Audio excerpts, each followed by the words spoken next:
1984 de George Orwell, deuxième partie, chapitre 9. Winston était gélatineux de fatigue.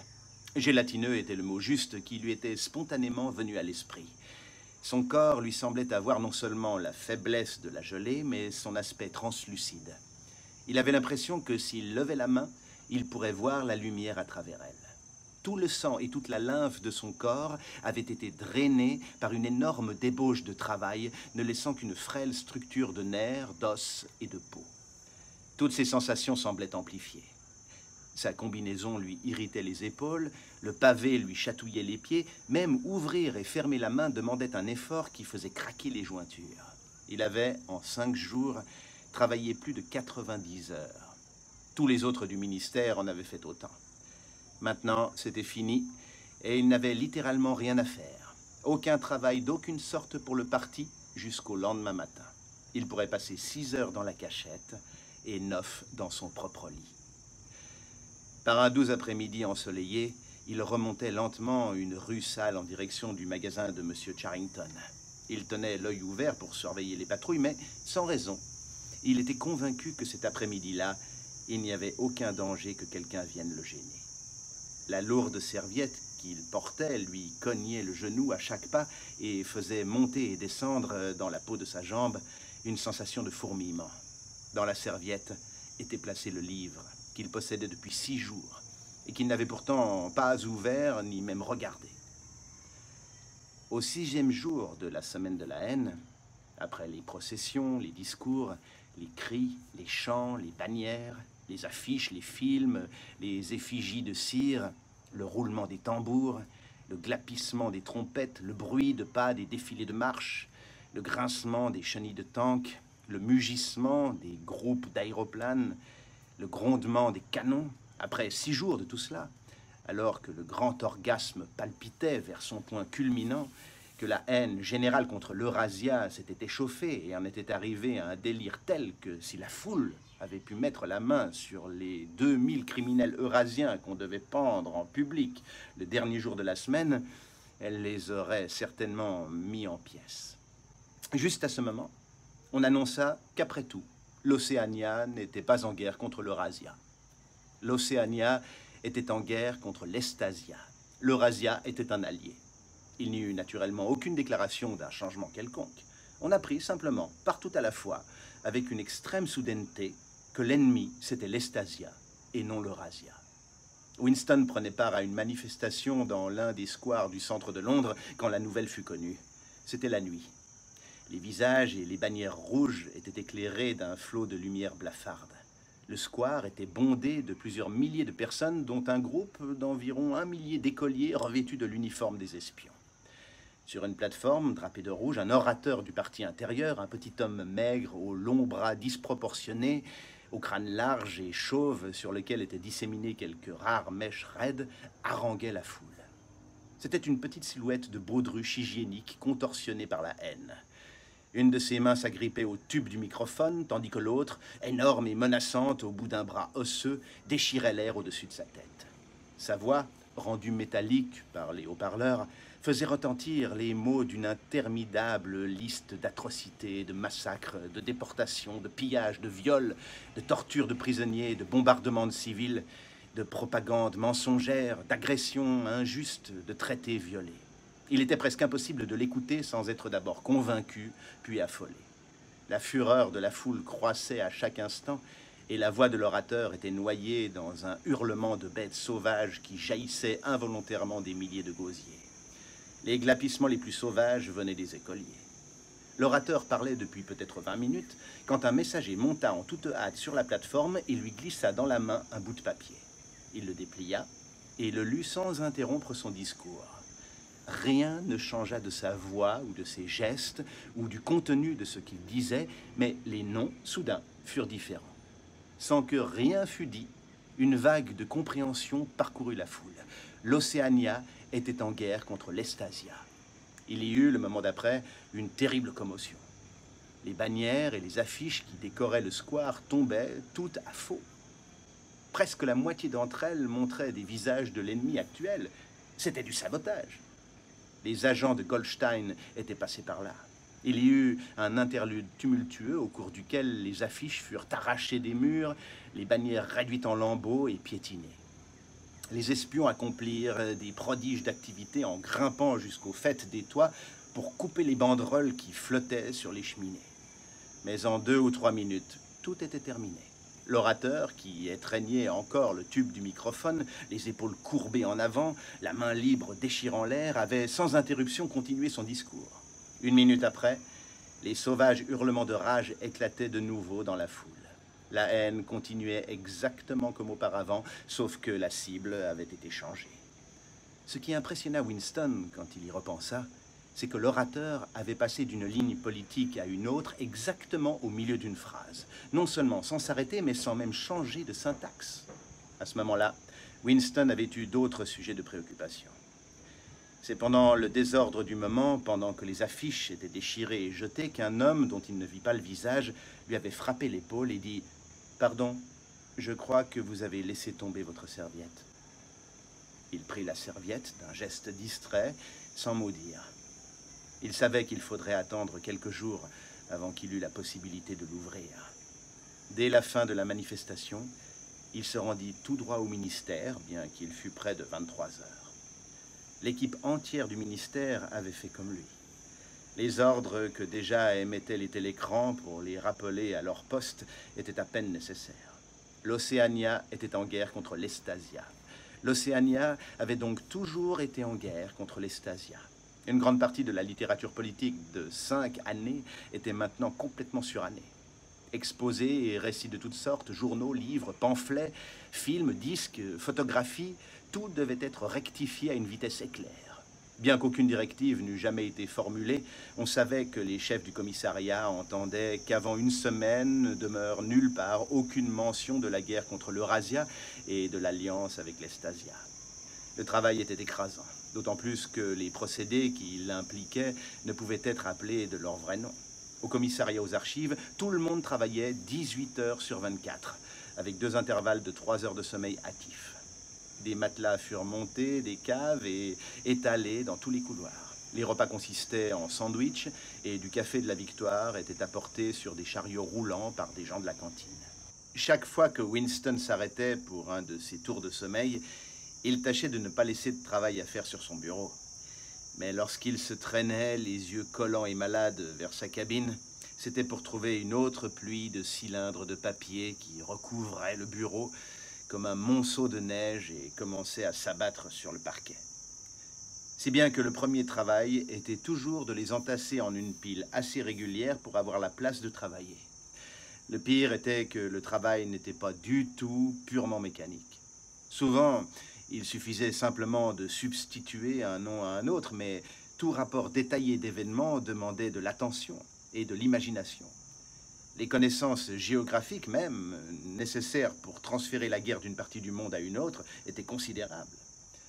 Au 3e jour, il avait des maux d'yeux insupportables et il lui fallait essuyer les verres à chaque instant. C'était comme de lutter contre une tâche physique écrasante, quelque chose qu'on aurait le droit de refuser, mais que l'on était néanmoins nerveusement anxieux d'accomplir. Autant qu'il put s'en souvenir, Winston n'était pas troublé par le fait que tous les mots qu'il murmurait au phonoscript, tous les traits de son crayon à encre étaient des mensonges délibérés. Il était aussi désireux que n'importe qui dans le département que la falsification fût parfaite. Le 6e jour au matin, l'écoulement des cylindres ralentit. Pendant près d'une demi-heure, rien ne sortit du tube. Puis, il y eut un autre cylindre, puis plus rien. Partout, au même moment, le travail ralentit. Un profond et secret soupir fut exhalé par tout le commissariat. Une œuvre importante dont on ne pourrait jamais parler venait d'être achevée. Il était impossible maintenant à aucun être humain de prouver par des documents qu'il n'y avait jamais eu une guerre contre l'Eurasia. À 12 heures, il fut annoncé de façon inattendue que tous les employés du ministère étaient libres jusqu'au lendemain matin. Winston portait encore la serviette qui contenait le livre. Elle était restée entre ses pieds pendant qu'il travaillait et sous son corps pendant qu'il dormait. Il rentra chez lui, se rasa et s'endormit presque dans le bain, bien que l'eau fût à peine plus que tiède. Avec une sorte de voluptueux grincement de ses articulations, il monta l'escalier au-dessus du magasin de M. Charrington. Il était fatigué, mais n'avait plus sommeil. Il ouvrit la fenêtre, alluma le petit fourneau à pétrole sale et posa dessus une casserole d'eau pour le café. Julia arriverait bientôt. D'ici là, il y avait le livre. Il s'assit dans le fauteuil usé et défit les courroies de la serviette. C'était un lourd volume noir, relié par un amateur, sans nom ni titre sur la couverture. L'impression paraissait légèrement irrégulière. Les pages étaient usées sur les bords et se séparaient facilement, comme si le livre avait passé entre beaucoup de mains. Sur la page de garde, il y avait l'inscription suivante. Théorie et pratique du collectivisme oligarchique, par Emmanuel Goldstein. Winston commença à lire. Chapitre 1. L'ignorance, c'est la force. Au cours des époques historiques, et probablement depuis la fin de l'âge néolithique, il y eut dans le monde 3 classes. La classe supérieure, la classe moyenne, la classe inférieure. Elles ont été subdivisées de beaucoup de façons. Elles ont porté d'innombrables noms différents, la proportion du nombre d'individus que comportait chacune, aussi bien que leur attitude les unes vis-à-vis des autres, ont varié d'âge en âge. Mais la structure essentielle de la société n'a jamais varié. Même après d'énormes poussées et des changements apparemment irrévocables, la même structure s'est toujours rétablie, exactement comme un gyroscope reprend toujours son équilibre, aussi loin qu'on le pousse d'un côté ou de l'autre. Les buts de ces 3 groupes sont absolument inconciliables. Winston s'arrêta de lire, surtout pour jouir du fait qu'il était en train de lire, dans le confort et la sécurité. Il était seul, pas de télécran, pas d'oreille au trou de la serrure, pas d'impulsion nerveuse le poussant à regarder par-dessus son épaule ou à couvrir la page de sa main. L'air doux de l'été se jouait contre son visage. De quelque part, au loin, arrivaient des cris affaiblis d'enfants. Dans la chambre elle-même, il n'y avait aucun bruit, sauf la voix d'insectes de l'horloge. Il s'enfonça plus profondément dans le fauteuil et posa ses pieds sur le garde-feu. C'était le bonheur. C'était l'éternité. Soudain, comme on fait parfois d'un livre dont on sait qu'en fin de compte on lira et relira tous les mots, il l'ouvrit à une page et se trouva au chapitre 3. Il continua à lire. Chapitre 3. La guerre, c'est la paix. La division du monde en 3 grands États principaux est un événement qui pouvait être, et en vérité était prévu avant le milieu du XXe siècle. Avant l'absorption de l'Europe par la Russie et de l'Empire britannique par les États-Unis, 2 des 3 puissances actuelles, l'Eurasia et l'Océania, étaient déjà effectivement constituées. La 3e, l'Estasia, n'émergea comme unité distincte qu'après une autre décennie de lutte confuse. Les frontières entre les 3 super-États sont en quelques endroits arbitraires. En d'autres, elles varient suivant la fortune de la guerre, mais elles suivent en général les tracés géographiques. L'Eurasia comprend toute la partie nord du continent européen et asiatique du Portugal au détroit de Bering. L'Océania comprend les Amériques, les îles de l'Atlantique, y compris les îles britanniques, l'Australie et le sud de l'Afrique. L'Estasia, plus petite que les autres, et avec une frontière occidentale moins nette, comprend la Chine et les contrées méridionales de la Chine, les îles du Japon et une portion importante mais variable de la Mandchourie, de la Mongolie et du Tibet. Groupés d'une façon ou d'une autre, ces 3 super-États sont en guerre d'une façon permanente depuis 25 ans. La guerre, cependant, n'est plus la lutte désespérée jusqu'à l'anéantissement qu'elle était dans les premières décennies du XXe siècle. C'est une lutte dont les buts sont limités entre combattants incapables de se détruire l'un l'autre, qui n'ont pas de raison matérielle de se battre et ne sont divisés par aucune différence idéologique véritable. Cela ne veut pas dire que la conduite de la guerre ou l'attitude dominante en face d'elle soit moins sanguinaire ou plus chevaleresque. Au contraire. L'hystérie guerrière est continue et universelle dans tous les pays et le viol, le pillage, le meurtre d'enfants, la mise en esclavage des populations, les représailles contre les prisonniers qui vont même jusqu'à les faire bouillir ou à les enterrer vivants sont considérés comme normaux. Commis par des partisans et non par l'ennemi, ce sont des actes méritoires. Mais dans un sens matériel, la guerre engage un très petit nombre de gens qui sont surtout des spécialistes très entraînés et, comparativement, causent peu de morts. La lutte, quand il y en a une, a lieu sur les vagues frontières dont l'homme moyen peut seulement deviner l'emplacement, ou autour des forteresses flottantes qui gardent les points stratégiques des routes maritimes.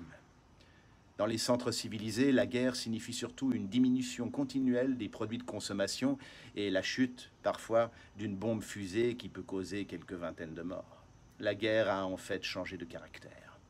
Plus exactement, l'ordre d'importance des raisons pour lesquelles la guerre est engagée a changé. Des motifs qui existaient déjà, mais dans une faible mesure lors des grandes guerres du début du XXe siècle, sont maintenant devenus essentiels. Ils sont ouvertement reconnus et l'on agit en conséquence d'après eux. Pour comprendre la nature de la présente guerre, car en dépit des regroupements qui se succèdent à peu d'intervalle, c'est toujours la même guerre, on doit réaliser d'abord qu'il est impossible qu'elle soit décisive. Aucun des trois super-États ne pourrait être définitivement conquis, même par les deux autres. Les forces sont trop également partagées et les défenses naturelles trop formidables. L'Eurasia est protégée par ses vastes étendues de terre, l'Océania par la largeur de l'Atlantique et du Pacifique, l'Estasia par la fécondité et l'habileté de ses habitants. En deuxième lieu, il n'y a plus au sens matériel de raison pour se battre. Avec l'établissement des économies intérieures dans lesquelles la production et la consommation sont engrainées l'une dans l'autre, la lutte pour les marchés, qui était l'une des principales causes des guerres antérieures, a disparu. La compétition pour les matières premières n'est plus une question de vie ou de mort. Dans tous les cas, chacun des trois super-États est si vaste qu'il peut obtenir à l'intérieur de ses frontières presque tous les matériaux qui lui sont nécessaires. Pour autant que la guerre est un but directement économique, c'est une guerre engagée pour la puissance de la main-d'œuvre. Entre les frontières des trois super-États, dont aucun ne parvient à le posséder en permanence, s'étend un quadrilatère approximatif dont les sommets sont Tanger, Brazzaville, Darwin et Hong Kong, et qui contient environ 1/5 de la population du globe. C'est pour la possession de ces régions surpeuplées et du pôle glacé du Nord que les trois puissances sont constamment en guerre. En pratique, aucune puissance ne régit jamais la surface entière de l'espace disputé. Des portions de cette surface changent constamment de main et c'est la volonté de s'emparer d'un fragment ou d'un autre de ces pays par une soudaine trahison qui dicte les changements sans fin des groupements. Tous les territoires disputés contiennent des minéraux de valeur et quelques-uns fournissent d'importants produits végétaux comme le caoutchouc, dont il est nécessaire dans les pays plus froids de faire la synthèse par des méthodes comparativement onéreuses.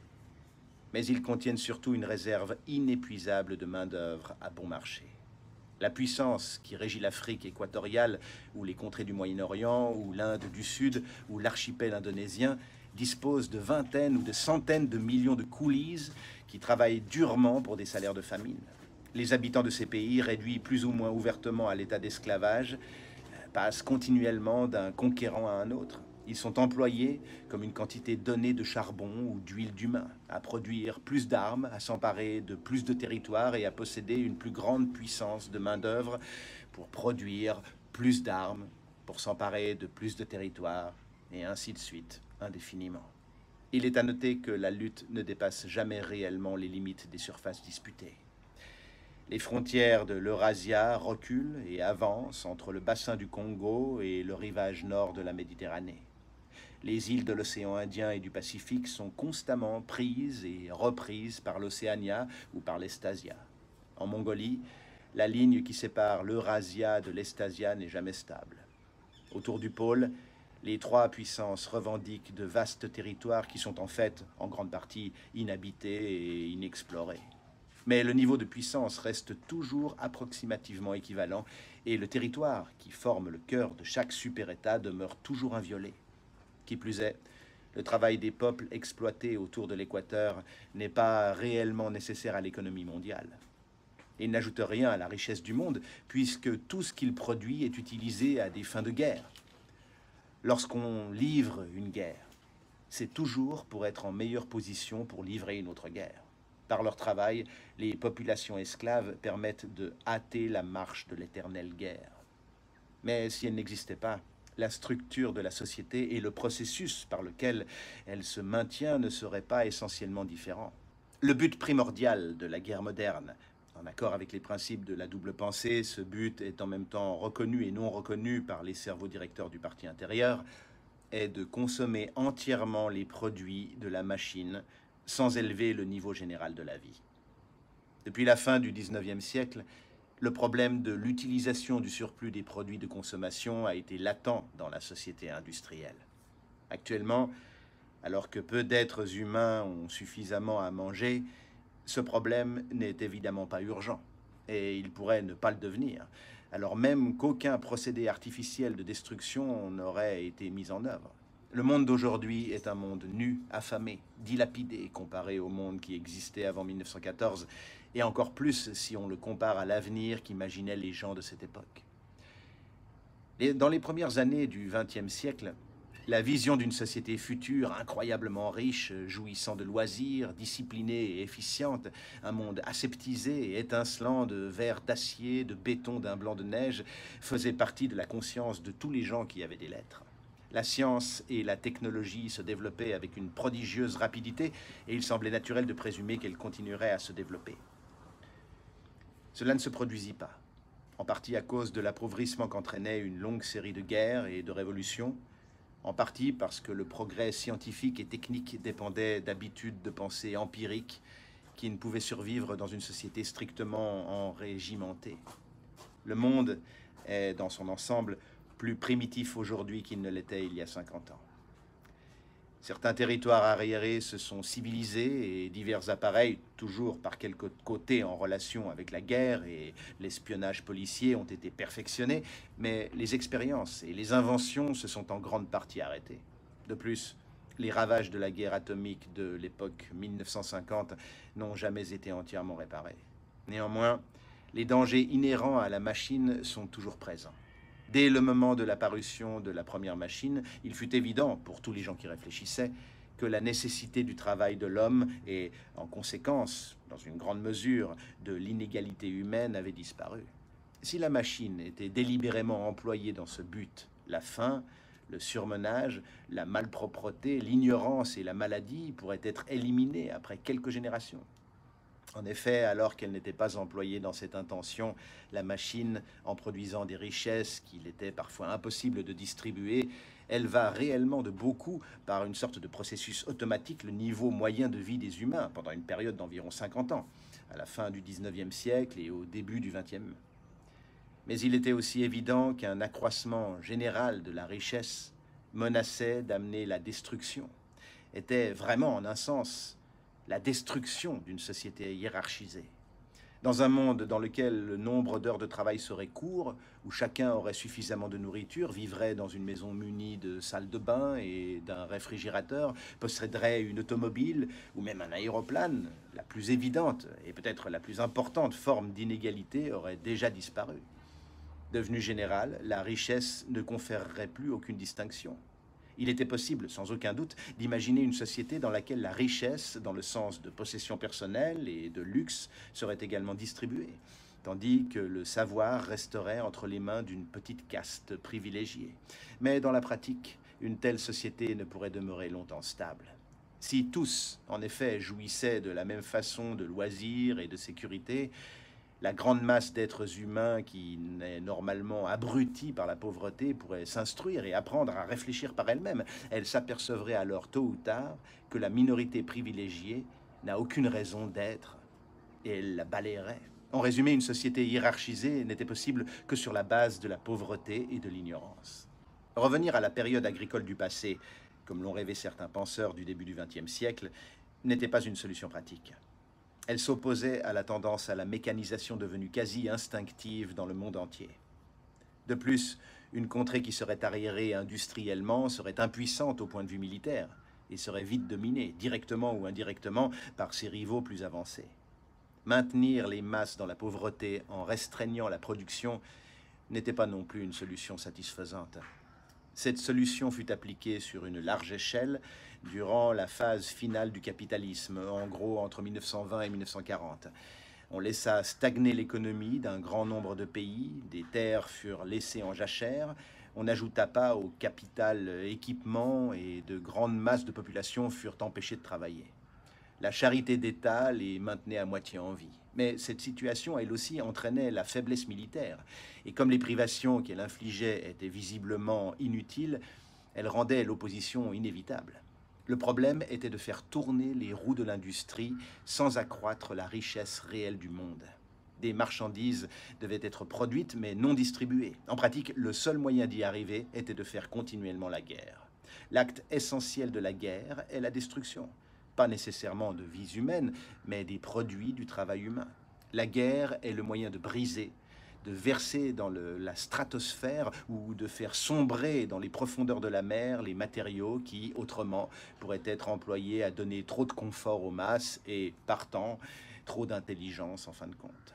Même quand les armes de guerre ne sont pas réellement détruites, leur manufacture est encore un moyen facile de dépenser la puissance de travail sans rien produire qui puisse être consommé. Une forteresse flottante, par exemple, a immobilisé pour sa construction la main-d'œuvre qui aurait pu construire plusieurs centaines de cargos.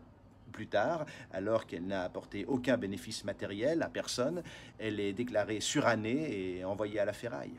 Avec une dépense plus énorme de main-d'œuvre, une autre forteresse flottante est alors construite. En principe, l'effort de guerre est toujours organisé de façon à dévorer le surplus qui pourrait exister après que les justes besoins de la population sont satisfaits. En pratique, les justes besoins vitaux de la population sont toujours sous-estimés. Le résultat est que, d'une façon chronique, la moitié de ce qui est nécessaire pour vivre manque toujours, mais est considéré comme un avantage. C'est par une politique délibérée que l'on maintient tout le monde, y compris même les groupes favorisés, au bord de la privation. Un état général de pénurie accroît en effet l'importance des petits privilèges et magnifie la distinction entre un groupe et un autre. D'après les standards des premières années du XXe siècle, les membres même du parti intérieur mènent une vie austère et laborieuse. Néanmoins, le peu de confort dont ils jouissent, leur appartement large et bien meublé, la solide texture de leurs vêtements, la bonne qualité de leur nourriture, de leurs boissons, de leur tabac, leurs 2 ou 3 domestiques, leurs voitures ou leurs hélicoptères personnels, les placent dans un monde différent de celui d'un membre du parti extérieur. Et les membres du parti extérieur ont des avantages similaires comparativement aux masses déshéritées que nous appelons les prolétaires. L'atmosphère sociale est celle d'une cité assiégée dans laquelle la possession d'un morceau de viande de cheval constitue la différence entre la richesse et la pauvreté.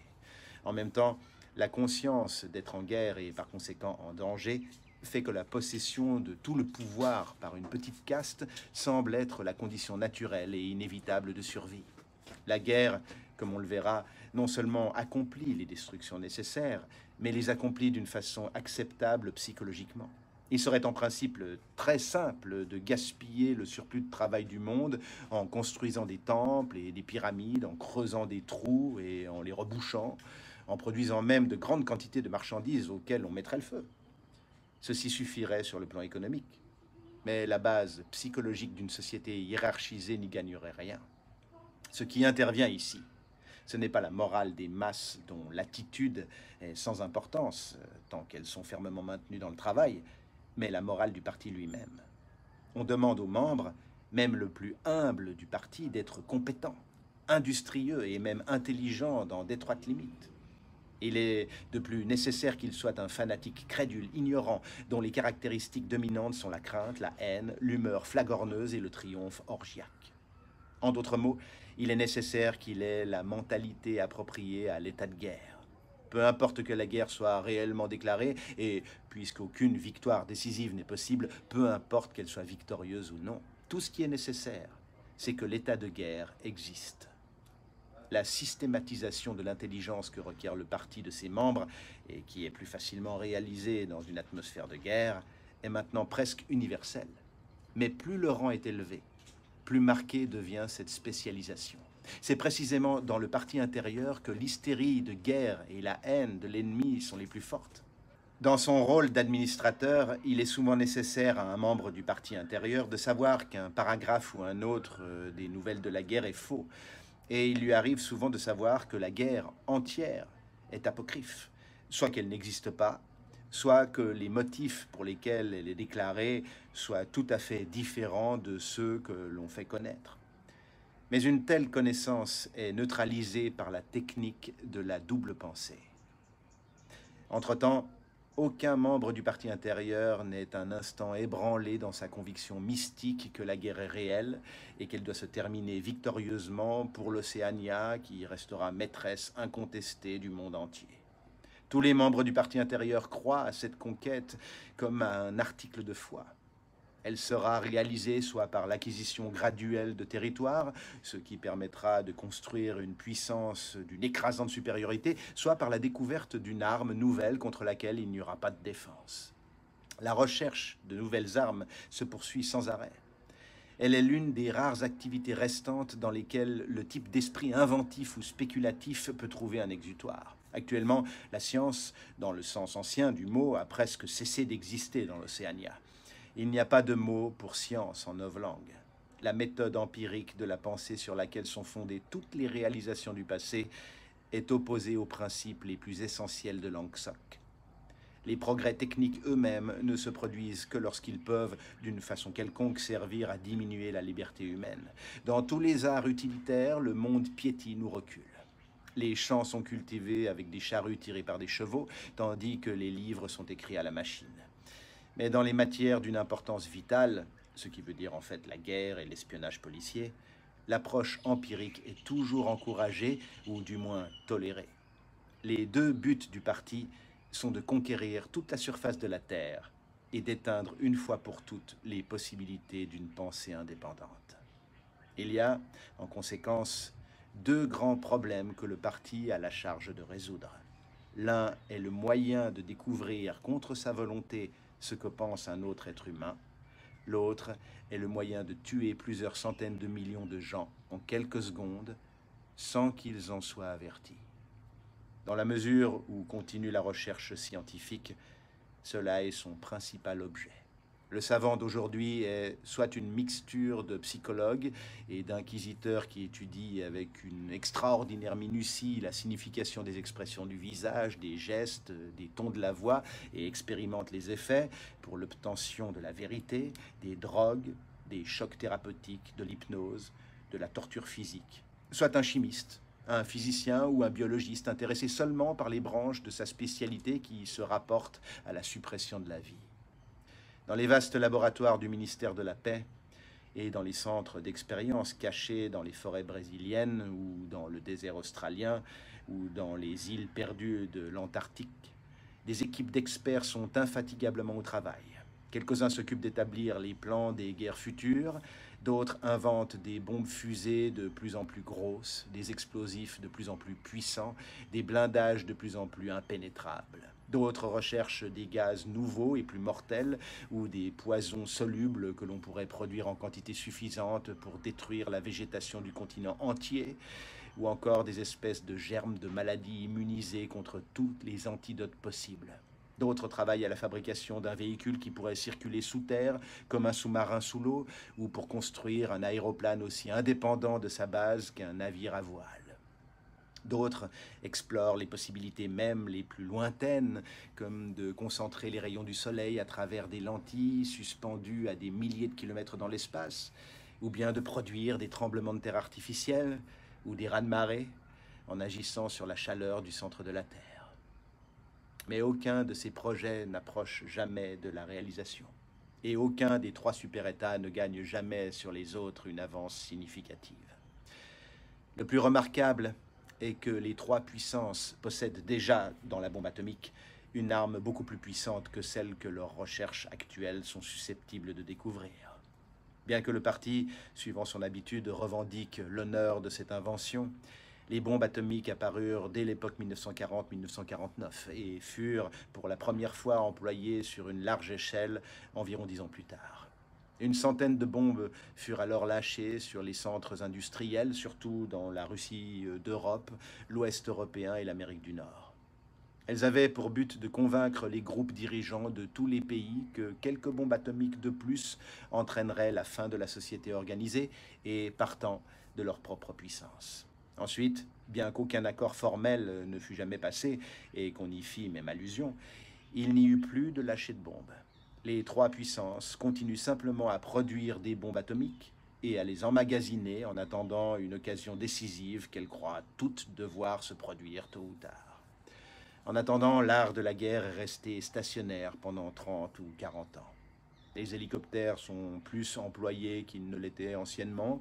Les bombardiers ont été en grande partie supplantés par des projectiles à propulseurs et le fragile et mobile cuirassé a été remplacé par la forteresse flottante qu'il est presque impossible de couler. Mais autrement, il y a peu de perfectionnement. Les tanks, les sous-marins, la torpille, la mitrailleuse, même le fusil et la grenade à main sont encore employés. Et en dépit des interminables massacres rapportés par la presse et les télécrans, les batailles désespérées des guerres antérieures au cours desquelles des centaines de milliers ou même de millions d'hommes étaient tués en quelques semaines ne se sont jamais répétées. Aucun des trois super-États ne tente jamais un mouvement qui impliquerait le risque d'une défaite sérieuse. Quand une opération d'envergure est entreprise, c'est généralement une attaque par surprise contre un allié. La stratégie que les trois puissances suivent toutes trois, ou prétendent suivre, est la même. Le plan est, par une combinaison de lutte, de marche, de coups de force au moment opportun, d'acquérir un anneau de base encerclant complètement l'un ou l'autre des États d'un rival, puis de signer un pacte d'amitié avec ce rival et de rester avec lui en termes de paix assez longtemps pour endormir sa suspicion. Pendant ce temps, des fusées chargées de bombes atomiques seraient amoncelées à tous les points stratégiques. Finalement, elles seraient toutes allumées simultanément et leurs effets seraient si dévastateurs qu'ils rendraient impossible toute représaille. Il serait temps alors de risquer un pacte d'amitié avec la puissance mondiale restante en vue d'une autre attaque. Ce plan, il est à peine besoin de le dire, est un simple rêve éveillé impossible à réaliser. De plus, il n'y a aucune bataille, jamais, sauf dans les territoires disputés autour de l'équateur et du pôle. Aucune invasion de territoire ennemi n'est jamais entreprise. C'est ce qui explique qu'en certains endroits, les frontières entre les super-États soient arbitraires. L'Eurasia, par exemple, pourrait aisément conquérir les îles britanniques qui, géographiquement, font partie de l'Europe. D'un autre côté, il serait impossible à l'Océania de pousser ses frontières jusqu'au Rhin, ou même jusqu'à la Vistule. Mais ce serait violer le principe suivi par tous, bien que jamais formulé, de l'intégrité culturelle. Si l'Océania conquérait les territoires connus à une époque sous le nom de France ou d'Allemagne, il lui faudrait ou en déterminer les habitants, tâche d'une grande difficulté matérielle, ou assimiler une population d'environ 100 millions d'habitants qui, en ce qui concerne le développement technique, sont approximativement au niveau océanien. Le problème est le même pour les trois super-États. Il est absolument nécessaire à leur structure qu'ils n'aient aucun contact avec l'étranger, sauf, dans une mesure limitée, avec les prisonniers de guerre et les esclaves de couleur. Même l'allié officiel du moment est toujours regardé avec une sombre suspicion. Mis à part les prisonniers de guerre, le citoyen ordinaire de l'Océania ne pose jamais les yeux sur un citoyen de l'Eurasia ou de l'Estasia, et on lui défend d'étudier les langues étrangères. Si le contact avec les étrangers lui était permis, il découvrirait que ce sont des créatures semblables à lui-même et que la plus grande partie de ce qu'on lui a raconté d'eux est fausse. Le monde fermé, scellé, dans lequel il vit serait brisé, et la crainte, la haine, la certitude de son bon droit desquels dépend sa morale pourraient disparaître.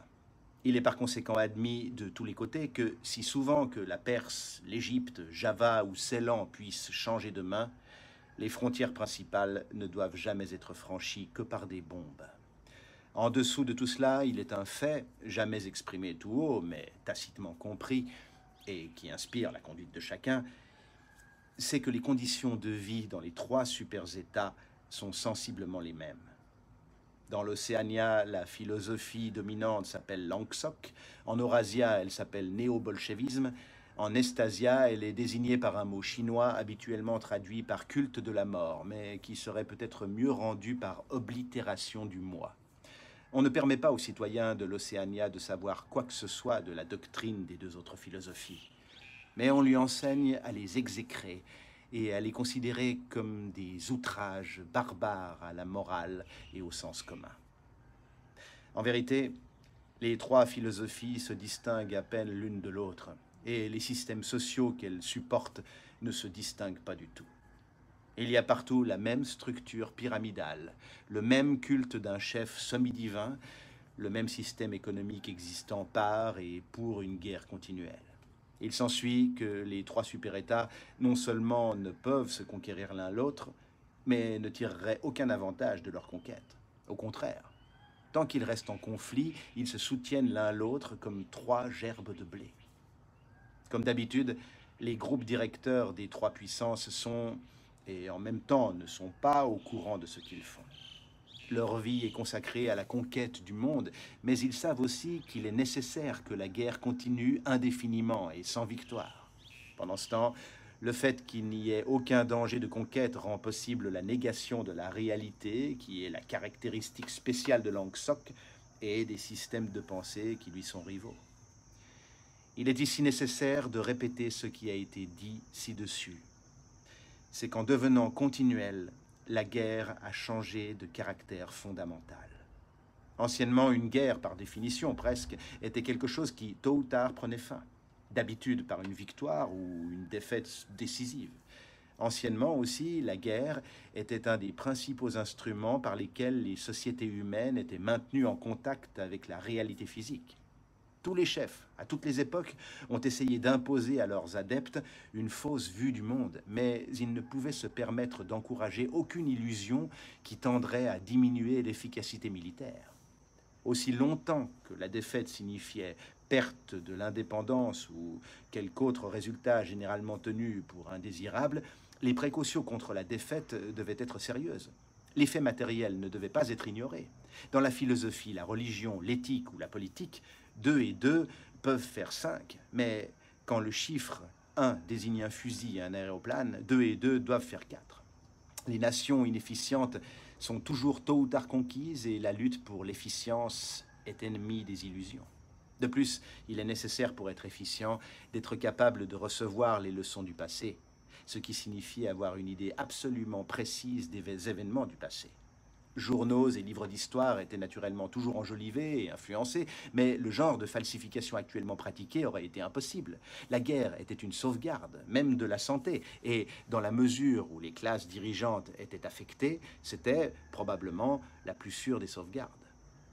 Tant que les guerres pouvaient se gagner ou se perdre, aucune classe dirigeante ne pouvait être entièrement irresponsable. Mais quand la guerre devient littéralement continuelle, elle cesse aussi d'être dangereuse. Il n'y a plus de nécessité militaire quand la guerre est permanente. Le progrès peut s'arrêter et les faits les plus patents peuvent être niés ou négligés. Comme nous l'avons vu, les recherches que l'on pourrait appeler scientifiques sont encore poursuivies en vue de la guerre, mais elles sont essentiellement du domaine du rêve et leur échec à fournir des résultats n'a aucune importance. L'efficience, même l'efficience militaire, n'est plus nécessaire. En Océania, sauf la police de la pensée, rien n'est efficient. Depuis que chacun des 3 super-États est imprenable, chacun est en effet un univers séparé, à l'intérieur duquel peuvent être pratiquées en toute sécurité presque toutes les perversions de la pensée. La réalité n'exerce sa pression qu'à travers les besoins de la vie de tous les jours, le besoin de manger et de boire, d'avoir un abri et des vêtements, d'éviter d'avaler du poison ou de passer par les fenêtres du dernier étage, et ainsi de suite. Entre la vie et la mort, entre le plaisir et la peine physique, il y a encore une distinction, mais c'est tout. Coupé de tout contact avec le monde extérieur et avec le passé, le citoyen d'Océania est comme un homme des espaces interstellaires qui n'a aucun moyen de savoir quelle direction monte et laquelle descend. Les dirigeants d'un tel État sont absolus, plus que n'ont jamais pu l'être les pharaons ou les Césars. Ils sont obligés d'empêcher leurs adeptes de mourir d'inanition en nombre assez grand pour être un inconvénient, et ils sont obligés de s'en tenir au même bas niveau de technique militaire que leurs rivaux, mais ce minimum réalisé, ils peuvent déformer la réalité et lui donner la forme qu'ils choisissent. La guerre, donc, si nous la jugeons sur le modèle des guerres antérieures, est une simple imposture. Elle ressemble aux batailles entre certains ruminants dont les cornes sont plantées à un angle tel qu'ils sont incapables de se blesser l'un l'autre. Mais, bien qu'irréelle, elle n'est pas sans signification. Elle dévore le surplus des produits de consommation et elle aide à préserver l'atmosphère mentale spéciale dont a besoin une société hiérarchisée. Ainsi qu'on le verra, la guerre est une affaire purement intérieure. Anciennement, les groupes dirigeants de tous les pays, bien qu'il leur fût possible de reconnaître leurs intérêts communs et par conséquent de limiter les dégâts de la guerre, luttaient réellement les uns contre les autres. et celui qui était victorieux pillait toujours le vaincu. De nos jours, ils ne luttent pas du tout les uns contre les autres. La guerre est engagée par chaque groupe dirigeant contre ses propres sujets. Et l'objet de la guerre n'est pas de faire ou d'empêcher des conquêtes de territoire, mais de maintenir intacte la structure de la société. Le mot « guerre » lui-même est devenu erroné. Il serait probablement plus exact de dire qu'en devenant continue, la guerre a cessé d'exister. La pression particulière qu'elle a exercée sur les êtres humains entre l'âge néolithique et le début du XXe siècle a disparu et a été remplacée par quelque chose de tout à fait différent. L'effet aurait été exactement le même si les trois super-États, au lieu de se battre l'un contre l'autre, s'entendaient pour vivre dans une paix perpétuelle, chacun inviolé à l'intérieur de ses frontières. Dans ce cas, en effet, chacun serait encore un univers clos, libéré à jamais de l'influence assoupissante du danger extérieur. Une paix qui serait vraiment permanente serait exactement comme une guerre permanente. Cela, bien que la majorité des membres du parti ne le comprennent que dans un sens superficiel, est la signification profonde du slogan du parti « La guerre, c'est la paix ». Winston arrêta un moment sa lecture. Quelque part dans le lointain tonna une bombe fusée. La félicité qu'il éprouvait à être seul avec le livre défendu dans une pièce sans télécran n'était pas épuisée. La solitude et la sécurité étaient des sensations mêlées en quelque sorte à la fatigue de son corps, au moelleux du fauteuil, au contact de la faible brise qui entrait par la fenêtre et se jouait sur son visage. Le livre le passionnait, ou plus exactement le rassurait. Dans un sens, il ne lui apprenait rien de nouveau, mais il n'en était que plus attrayant. Il disait ce que lui, Winston, aurait dit s'il lui avait été possible d'ordonner ses pensées éparses. Il était le produit d'un cerveau semblable au sien, mais beaucoup plus puissant, plus systématique, moins dominé par la crainte. Les meilleurs livres, se dit-il, sont ceux qui racontent ce que l'on sait déjà. Il revenait au chapitre 1 quand il entendit le pas de Julia dans l'escalier et se leva de son fauteuil pour aller au-devant d'elle. Elle déposa sur le parquet son sac à outils brun et se jeta dans les bras de Winston. Il y avait plus d'une semaine qu'ils ne s'étaient vus. « J'ai le livre, dit-il, quand ils se séparèrent. « Oh, tu l'as ?»« Bien, dit-elle, sans montrer beaucoup d'intérêt. » Presque immédiatement, elle s'agenouilla devant le fourneau à pétrole pour faire le café. Ils ne revinrent sur ce sujet qu'après être restés au lit une demi-heure. La soirée était juste assez fraîche pour qu'il fût nécessaire de remonter le couvre-pied. D'en bas venait le bruit familier des chansons et le claquement des bottes sur le pavé. La femme au bras rouge brique que Winston avait vue là lors de sa première visite était presque à demeure dans la cour. Il semblait qu'elle passât toutes les heures du jour à marcher dans un sens ou dans l'autre entre le baquet à laver et la corde à linge. Tantôt elle fermait la bouche sur des épingles à linge, tantôt elle faisait éclater un chant lascif. Julia s'était installée sur le côté et semblait déjà sur le point de s'endormir. Winston allongea le bras pour prendre le livre sur le parquet et s'assit appuyé au dossier du lit. « Nous devons le lire, dit-il. Toi aussi, tous les membres de la fraternité doivent le lire. »« Lis-le, dit-elle les yeux fermés. Lis-le tout haut, c'est la meilleure manière. Ainsi, tu pourras me l'expliquer au fur et à mesure. » L'aiguille de la pendule était sur 6, ce qui signifiait 18 heures. Ils avaient 3 ou 4 heures devant eux. Winston appuya le livre sur ses genoux et se mit à lire. Chapitre 1. L'ignorance, c'est la force.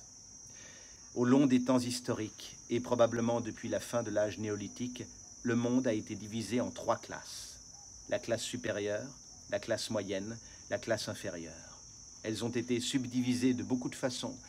Elles ont porté d'innombrables noms différents, la proportion du nombre d'individus que comportait chacune, aussi bien que leur attitude vis-à-vis les unes des autres, ont varié d'âge en âge. Mais la structure essentielle de la société n'a jamais varié.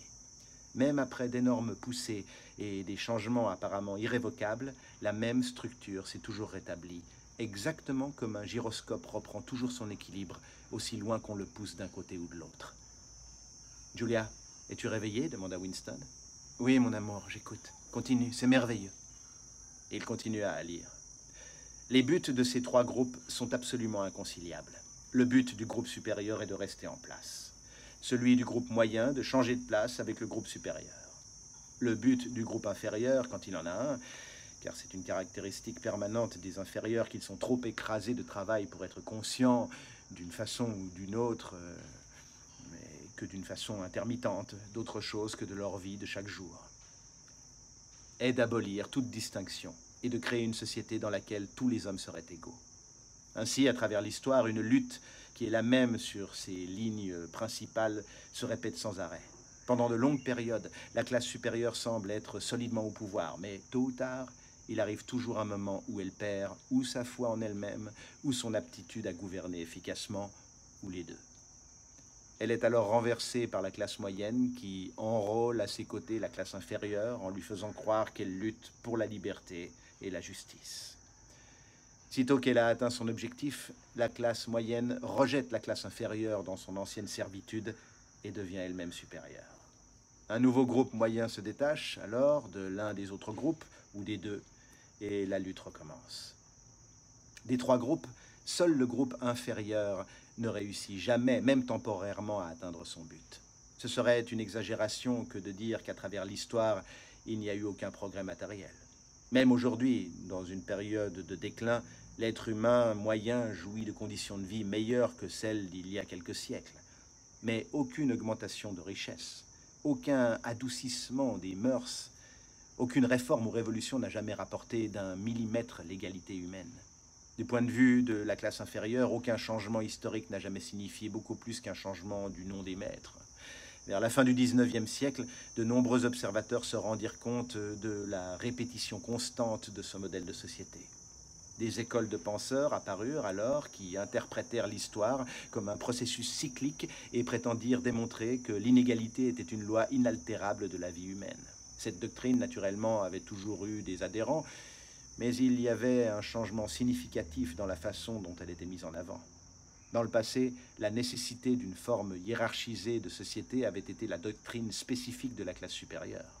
Elle avait été prêchée par les rois et les aristocrates, par les prêtres, hommes de loi et autres qui étaient les parasites des premiers, et elle avait été adoucie par des promesses de compensation dans un monde imaginaire par-delà la tombe. La classe moyenne, tant qu'elle luttait pour le pouvoir, avait toujours employé des termes tels que liberté, justice et fraternité. Cependant, le concept de la fraternité humaine commença à être attaqué par des gens qui n'occupaient pas encore les postes de commande, mais espéraient y être avant longtemps.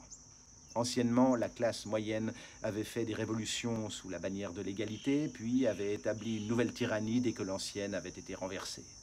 Les nouveaux groupes moyens proclamèrent à l'avance leur tyrannie. Le socialisme, une théorie qui apparut au début du XIXe siècle et constituait le dernier anneau de la chaîne de pensée qui remontait aux rébellions d'esclaves de l'Antiquité, était encore profondément infecté de l'utopie des siècles passés. Mais dans toutes les variantes du socialisme qui apparurent à partir de 1900 environ, le but d'établir la liberté et l'égalité était de plus en plus ouvertement abandonné. Les nouveaux mouvements qui se firent connaître dans les années du milieu du siècle, l'Angsok en Océania, le néo-bolchevisme en Eurasia, le culte de la mort, comme on l'appelle communément en Estasia, avaient la volonté consciente de perpétuer la non-liberté et l'inégalité. Ces nouveaux mouvements naissaient naturellement des anciens. Ils tendaient à conserver les noms de ceux-ci et à payer en parole un hommage à leurs idéologies. Mais leur but à tous était d'arrêter le progrès et d'immobiliser l'histoire à un moment choisi. Le balancement familier du pendule devait se produire une fois de plus, puis s'arrêter. Comme d'habitude, la classe supérieure devait être délogée par la classe moyenne, qui deviendrait alors la classe supérieure. Mais cette fois, par une stratégie consciente, cette classe supérieure serait capable de maintenir perpétuellement sa position. Les nouvelles doctrines naquirent en partie grâce à l'accumulation de connaissances historiques et au développement du sens historique qui existait à peine avant le XIXe siècle. Le mouvement cyclique de l'histoire était alors intelligible, ou paraissait l'être, et s'il était intelligible, il pouvait être changé. Mais la cause principale et sous-jacente de ces doctrines était que, depuis le début du XXe siècle, l'égalité humaine était devenue techniquement possible. Il était encore vrai que les hommes n'étaient pas égaux par leur disposition naturelle et que les fonctions devaient être spécialisées en des directions qui favorisaient les uns au détriment des autres. Mais il n'y avait plus aucun besoin réel de distinction de classe ou de différence importante de richesse. Dans les périodes antérieures, les distinctions de classe avaient été non seulement inévitables, mais désirables. L'inégalité était le prix de la civilisation. Le cas, cependant, n'était plus le même avec le développement de la production par la machine. Même s'il était encore nécessaire que les êtres humains s'adonnent à des travaux différents, il n'était plus utile qu'ils vivent à des niveaux sociaux ou économiques différents. C'est pourquoi, du point de vue des nouveaux groupes qui étaient sur le point de s'emparer du pouvoir, l'égalité humaine n'était plus un idéal à poursuivre, mais un danger à éviter. Dans les périodes antérieures, quand une société juste et paisible était en fait impossible, il avait été tout à fait facile d'y croire. L'idée d'un paradis terrestre dans lequel les hommes vivraient ensemble dans un état de fraternité, sans loi et sans travail de brute, a hanté l'imagination humaine pendant des milliers d'années. Cette vision a eu une certaine emprise, même sur les groupes qui profitaient réellement de chaque changement historique. Les héritiers des révolutions françaises, anglaises et américaines ont, en partie, cru à leurs propres phrases sur les droits de l'homme, la liberté d'expression, l'égalité devant la loi et leur conduite, dans une certaine mesure, a même été influencée par elles. Mais vers la 4e décennie du XXe siècle, tous les principaux courants de la pensée politique étaient des courants de doctrine autoritaire. Le paradis terrestre avait été discrédité au moment exact où il devenait réalisable. Toute nouvelle théorie politique, de quelque nom qu'elle s'appelât, ramenait à la hiérarchie et à l'enrégimentation. Et dans le général durcissement de perspective qui s'établit vers 1930, des pratiques depuis longtemps abandonnées, parfois depuis des centaines d'années, emprisonnement sans procès, emploi de prisonniers de guerre comme esclaves, exécution publique, torture pour arracher des confessions, usage des otages et déportation de populations entières, non seulement redevinrent courantes, mais furent tolérées et même défendues par des gens qui se considéraient comme éclairés et progressistes. C'est seulement après une décennie de guerres internationales, de guerres civiles, de révolutions et contre-révolutions dans toutes les parties du monde que Lang Sok et ses rivaux émergèrent sous forme de théories politiques entièrement précisées. Mais elles avaient été annoncées par les systèmes divers, généralement nommés totalitaires, qui étaient apparus plus tôt dans le siècle, et les lignes principales du monde, qui devaient émerger du chaos régnant, étaient depuis longtemps visibles. La nouvelle aristocratie était constituée, pour la plus grande part, de bureaucrates, de savants, de techniciens, d'organisateurs de syndicats, d'experts en publicité, de sociologues, de professeurs, de journalistes et de politiciens professionnels.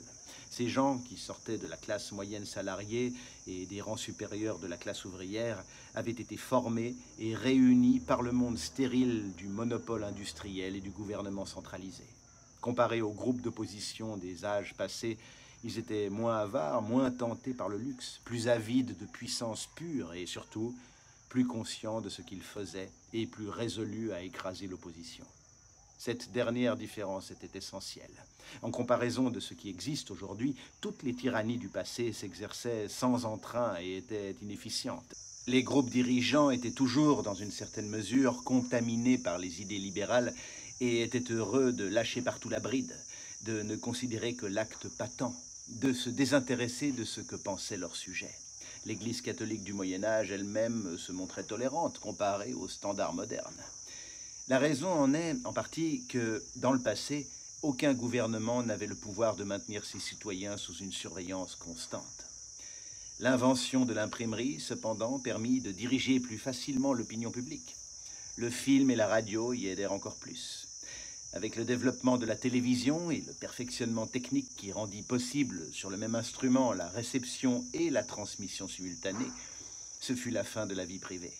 Tout citoyen, ou au moins tout citoyen assez important pour valoir la peine d'être surveillé, put être tenu 24 heures par jour sous les yeux de la police, dans le bruit de la propagande officielle, tandis que tous les autres moyens de communication étaient coupés. La possibilité d'imposer non seulement une complète obéissance à la volonté de l'État, mais une complète uniformité d'opinion sur tous les sujets, existait pour la première fois. Après la période révolutionnaire qui prit place entre 1950 et 1969, La société se regroupa, comme toujours, en classes supérieures, classes moyennes et classes inférieures.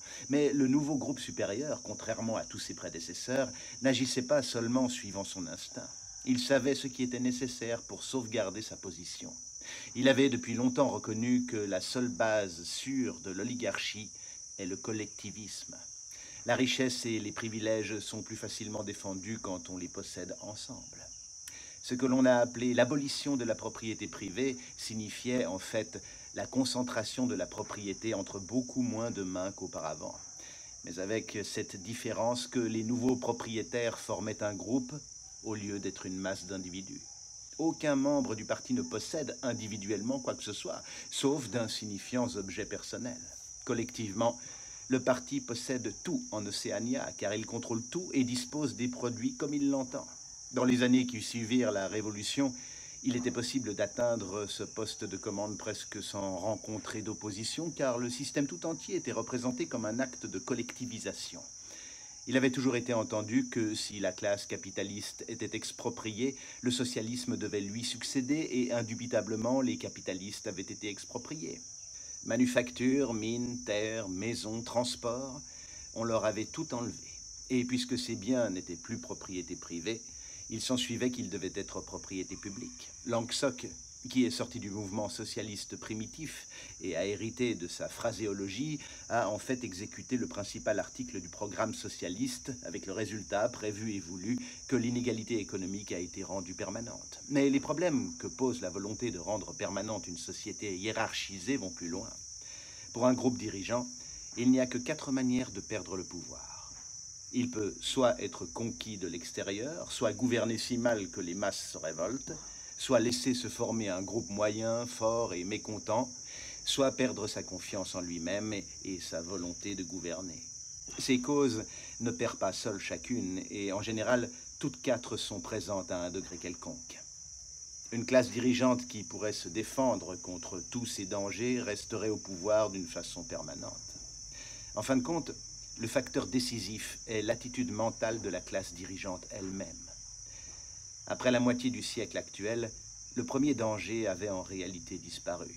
Chacune des 3 puissances qui maintenant se partagent le monde est en fait invincible et ne pourrait ne plus l'être qu'après de lents changements démographiques qu'un gouvernement au pouvoir étendu peut aisément éviter. Le second danger n'est lui aussi que théorique. Les masses ne se révoltent jamais de leur propre mouvement et elles ne se révoltent jamais par le seul fait qu'elles sont opprimées. Aussi longtemps qu'elles n'ont pas d'éléments de comparaison, elles ne se rendent jamais compte qu'elles sont opprimées. Les crises économiques du passé étaient absolument inutiles et on ne les laisse plus se produire. Mais d'autres désorganisations également importantes peuvent survenir et surviennent sans avoir de résultats politiques, car il n'y a aucun moyen de formuler un mécontentement. Quant au problème de la surproduction, qui est latent dans notre société depuis le développement de la technique par la machine, il est résolu par le stratagème de la guerre continue, voir chapitre 3, qui sert aussi à amener le moral public au degré nécessaire. Du point de vue de nos gouvernants actuels, par conséquent, les seuls dangers réels seraient la scission d'avec les groupes existants d'un nouveau groupe de gens capables, occupant des postes inférieurs à leur capacité, avides de pouvoir. Le développement du libéralisme et du scepticisme dans leur propre rang. Le problème est donc un problème d'éducation. Il porte sur la façon de modeler continuellement et la conscience du groupe directeur et celle du groupe exécutant plus nombreux qui vient après lui. La conscience des masses n'a besoin d'être influencée que dans un sens négatif. On pourrait de ces données inférer, si on ne les connaissait déjà, la structure générale de la société océanienne. Au sommet de la pyramide est placé Big Brother. Big Brother est infaillible et tout-puissant. Tout succès, toute réalisation, toute victoire, toute découverte scientifique, toute connaissance, toute sagesse, tout bonheur, toute vertu sont considérés comme émanant directement de sa direction et de son inspiration. Personne n'a jamais vu Big Brother. Il est un visage sur les journaux, une voix au télécran. Nous pouvons, en toute lucidité, être sûrs qu'il ne mourra jamais et déjà, il y a une grande incertitude au sujet de la date de sa naissance. Big Brother est le masque sous lequel le parti choisit de se montrer au monde. Sa fonction est d'agir comme un point de concentration pour l'amour, la crainte et le respect, émotions plus facilement ressenties pour un individu que pour une organisation. En dessous de Big Brother vient le parti intérieur, dont le nombre est de 6 millions, soit un peu moins de 2% de la population de l'Océania. En dessous du parti intérieur vient le parti extérieur, qui, si le parti intérieur est considéré comme le cerveau de l'État, peut justement être comparé aux mains de l'État. Après le parti extérieur viennent les masses amorphes que nous désignons généralement sous le nom de prolétaires et qui comptent peut-être 15% de la population.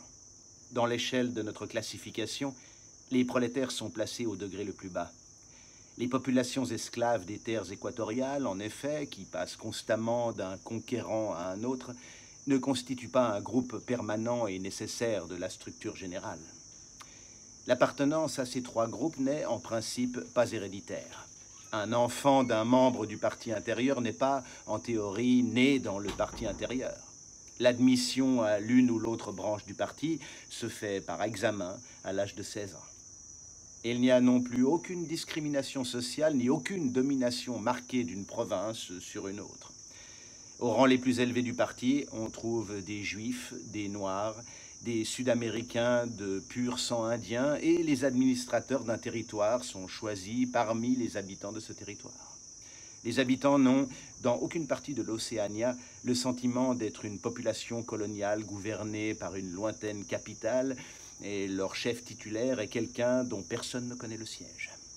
Sauf que l'anglais est sa principale langue courante et le novlangue sa langue officielle. L'Océania n'est centralisée d'aucune manière. Ses dirigeants ne sont pas unis par les liens du sang, mais par leur adhésion à une doctrine commune. Il est vrai que notre société est stratifiée, et très rigidement stratifiée, en des lignes qui, à première vue, paraissent être des lignes héréditaires. Il y a beaucoup moins de mouvements de va-et-vient entre les différents groupes qu'il n'y en a eu à l'époque du capitalisme ou même aux périodes pré-industrielles. Entre les deux branches du parti, il y a un certain nombre d'échanges dans la limite où il est nécessaire d'exclure du parti intérieur les faibles et de rendre inoffensifs en les faisant monter des membres ambitieux du parti extérieur. En pratique, l'accès au grade qui permet de devenir membre du parti n'est pas ouvert aux prolétaires. Les plus doués, qui pourraient peut-être former des noyaux de mécontents, sont simplement repérés par la police de la pensée et éliminés. Mais cet état de choses n'est pas nécessairement permanent. Il n'est pas non plus une question de principe. Le parti n'est pas une classe dans le sens ancien du mot. Il ne vise pas à transmettre le pouvoir à ses enfants parce qu'ils sont ses enfants, et s'il n'y avait pas d'autres moyens de maintenir au sommet les gens les plus capables, il serait parfaitement prêt à recruter une génération entièrement nouvelle dans les rangs du prolétariat. Pendant les années cruciales, le fait que le parti n'était pas un corps héréditaire fit beaucoup pour neutraliser l'opposition. Le socialiste d'ancien modèle, qui avait été entraîné à lutter contre le privilège de classe, supposait que ce qui n'est pas héréditaire ne peut être permanent. Il ne voyait pas que la continuité d'une oligarchie n'a pas besoin d'être physique. Il ne s'arrêtait pas non plus à réfléchir que les aristocraties héréditaires n'ont jamais vécu longtemps, tandis que les organisations fondées sur l'adoption, comme l'Église catholique par exemple, ont parfois duré des centaines ou des milliers d'années. L'essentiel de la règle oligarchique n'est pas l'héritage de père en fils, mais la persistance d'une certaine vue du monde et d'un certain mode de vie imposé par les morts aux vivants. Un groupe directeur est un groupe directeur aussi longtemps qu'il peut nommer ses successeurs. Le parti ne s'occupe pas de perpétuer son sang, mais de se perpétuer lui-même. Il n'est pas important de savoir qui détient le pouvoir, pourvu que la structure hiérarchique demeure toujours la même. Les croyances, habitudes, goûts, émotions, attitudes mentales qui caractérisent notre époque sont destinées à soutenir la mystique du parti et à empêcher que ne soit perçue la vraie nature de la société actuelle. Une rébellion matérielle ou un mouvement préliminaire en vue d'une rébellion sont actuellement impossibles. Il n'y a rien à craindre des prolétaires. Laissés à eux-mêmes, ils continueront de génération en génération et de siècle en siècle à travailler, procréer et mourir, non seulement sans ressentir aucune tentation de se révolter, mais sans avoir le pouvoir de comprendre que le monde pourrait être autre que ce qu'il est. Il ne deviendrait dangereux que si le progrès de la technique industrielle exigeait qu'on leur donne une instruction plus élevée. Mais comme les rivalités militaires et commerciales n'ont plus d'importance, le niveau de l'éducation populaire décline. On considère qu'il est indifférent de savoir quelle opinion les masses soutiennent ou ne soutiennent pas. On peut leur octroyer la liberté intellectuelle, car elles n'ont pas d'intelligence. Mais on ne peut tolérer chez un membre du parti le plus petit écart d'opinion sur le sujet le plus futile. De sa naissance à sa mort, un membre du parti vit sous l'œil de la police de la pensée. Même quand il est seul, il ne peut jamais être certain d'être réellement seul. Où qu'il se trouve, endormi ou éveillé, au travail ou au repos, au bain ou au lit, il peut être inspecté sans avertissement et sans savoir qu'on l'inspecte. Rien de ce qu'il fait n'est indifférent. Ses amitiés, ses distractions, son attitude vis-à-vis de sa femme et de ses enfants, l'expression de son visage quand il est seul, les mots qu'il marmonne dans son sommeil, même les mouvements caractéristiques de son corps, tout est jalousement examiné de près. Non seulement tout réel méfait, mais toute excentricité, quelque bénigne qu'elle soit, tout changement d'habitude, toute particularité nerveuse qui pourrait être le symptôme d'une lutte intérieure sont détectés à coup sûr. Il n'a dans aucune direction la liberté de choisir. D'autre part, ses actes ne sont pas déterminés par des lois, ou du moins par des lois claires. Les pensées et les actions qui, lorsqu'elles sont surprises, entraînent une mort certaine, ne sont pas formellement défendues. Et les éternelles épurations, les arrestations, tortures, emprisonnements et vaporisations ne sont pas infligées comme punition pour des crimes réellement commis. Ce sont simplement des moyens d'anéantir des gens qui pourraient peut-être, à un moment quelconque, dévier. On exige d'un membre du parti non seulement qu'il ait des opinions convenables, mais des instincts convenables. Nombre des croyances et attitudes exigées de lui ne sont pas clairement spécifiées et ne pourraient être clairement spécifiées sans mettre à nu les contradictions inhérentes à Langsock. S'il est naturellement orthodoxe, en novlangue bien pensant, il saura en toutes circonstances, sans réfléchir, quelle croyance est la vraie, quelle émotion est désirable. Mais en tout cas, l'entraînement mental minutieux auquel il est soumis pendant son enfance et qui tourne autour des mots novlangues arrêt du crime, blanc-noir et double pensée, le rend incapable de réfléchir et de vouloir réfléchir trop profondément. On attend d'un membre du parti qu'il n'éprouve aucune émotion d'ordre privé et que son enthousiasme ne se relâche jamais. Il est censé vivre dans une continuelle frénésie de haine contre les ennemis étrangers et les traîtres de l'intérieur, de satisfaction triomphale pour les victoires, d'humilité devant la puissance et la sagesse du parti. Les mécontentements causés par la vie nue, insatisfaisante, sont délibérément canalisés et dissipés par des stratagèmes comme les 2 minutes de la haine. Les spéculations qui pourraient peut-être amener à une attitude sceptique ou rebelle sont tuées d'avance par la discipline intérieure acquise dans sa jeunesse. La première et la plus simple phase de la discipline qui peut être enseignée, même à de jeunes enfants, s'appelle en novlangue arrêt du crime. L'arrêt du crime, c'est la faculté de s'arrêter net, comme par instinct au seuil d'une pensée dangereuse. Il inclut le pouvoir de ne pas saisir les analogies, de ne pas percevoir les erreurs de logique, de ne pas comprendre les arguments les plus simples s'ils sont contre Langsock. Il comprend aussi le pouvoir d'éprouver de l'ennui ou du dégoût pour toute suite d'idées capables de mener dans une direction hérétique. Arrêt du crime, en résumé, signifie stupidité protectrice. Mais la stupidité ne suffit pas.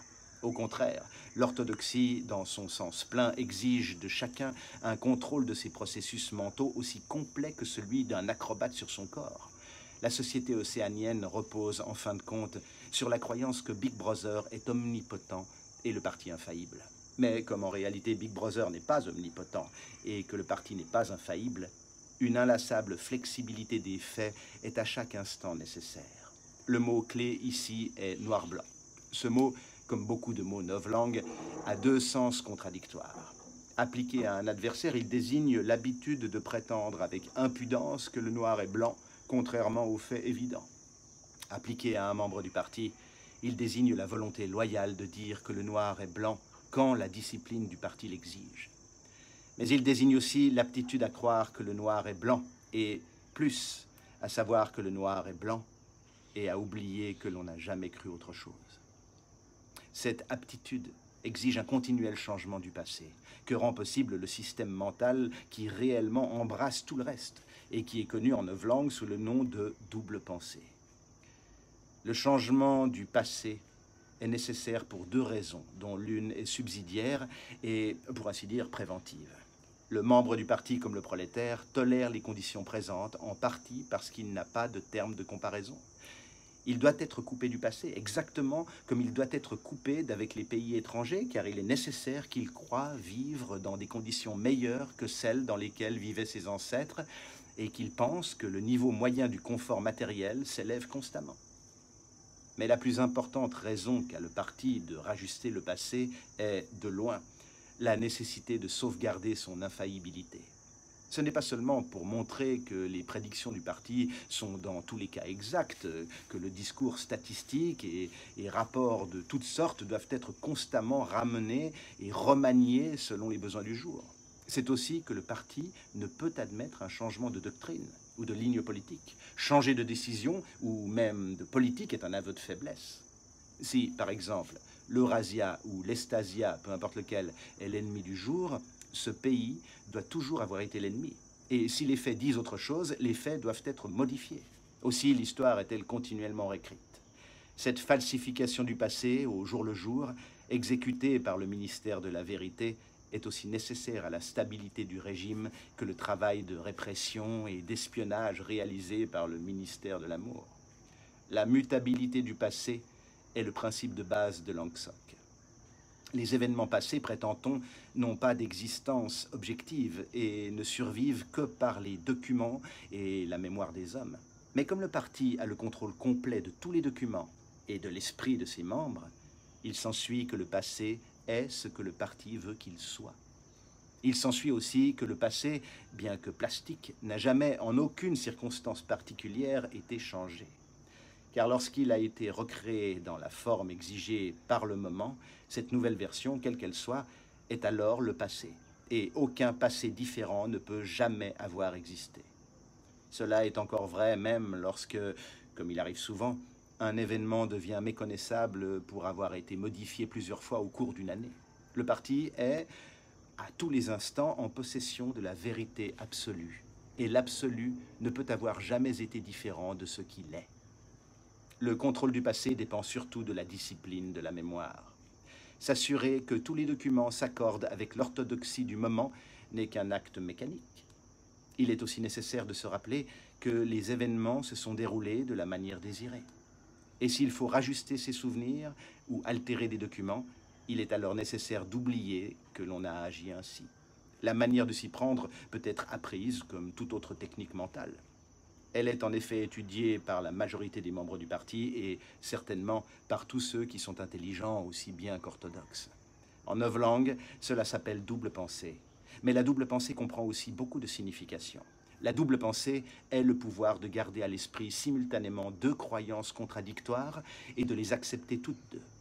Un intellectuel du parti sait dans quel sens ses souvenirs doivent être modifiés. Il sait, par conséquent, qu'il joue avec la réalité, mais par l'exercice de la double pensée, il se persuade que la réalité n'est pas violée. Le processus doit être conscient. Autrement, il ne pourrait être réalisé avec une précision suffisante. Mais il doit aussi être inconscient.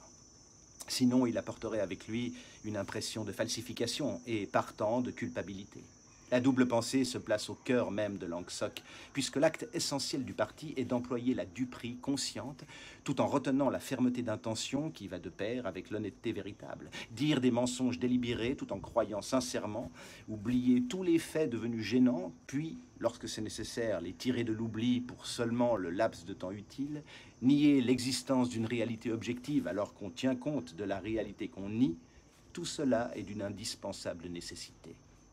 Pour se servir même du mot double pensée, il est nécessaire d'user de la dualité de la pensée, car employer le mot, c'est admettre que l'on modifie la réalité. Par un nouvel acte de double pensée, on efface cette connaissance, et ainsi de suite, indéfiniment, avec le mensonge toujours en avance d'un bond sur la vérité. Enfin, C'est par le moyen de la double pensée que le parti a pu, et pour autant que nous le sachions, pourra, pendant des milliers d'années, arrêter le cours de l'histoire. Toutes les oligarchies du passé ont perdu le pouvoir, soit parce qu'elles se sont ossifiées, soit parce que leur énergie a diminué. Ou bien elles deviennent stupides et arrogantes, n'arrivent pas à s'adapter aux circonstances nouvelles et sont renversées, ou elles deviennent libérales et lâches, font des concessions alors qu'elles devraient employer la force et sont encore renversées. Elles tombent donc, ou parce qu'elles sont conscientes, ou parce qu'elles sont inconscientes.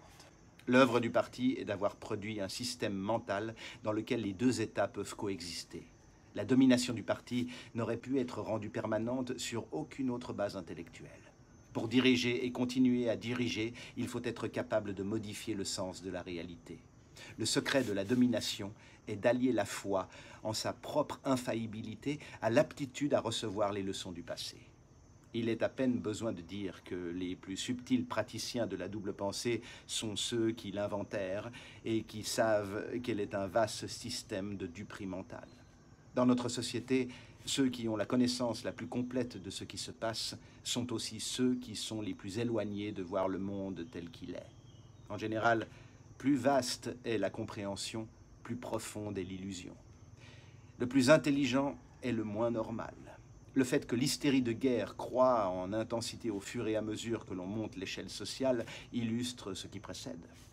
Ceux dont l'attitude en face de la guerre est la plus proche d'une attitude rationnelle sont les peuples sujets des territoires disputés. Pour ces peuples, la guerre est simplement une continuelle calamité qui, comme une vague de fond, va et vient en les balayant.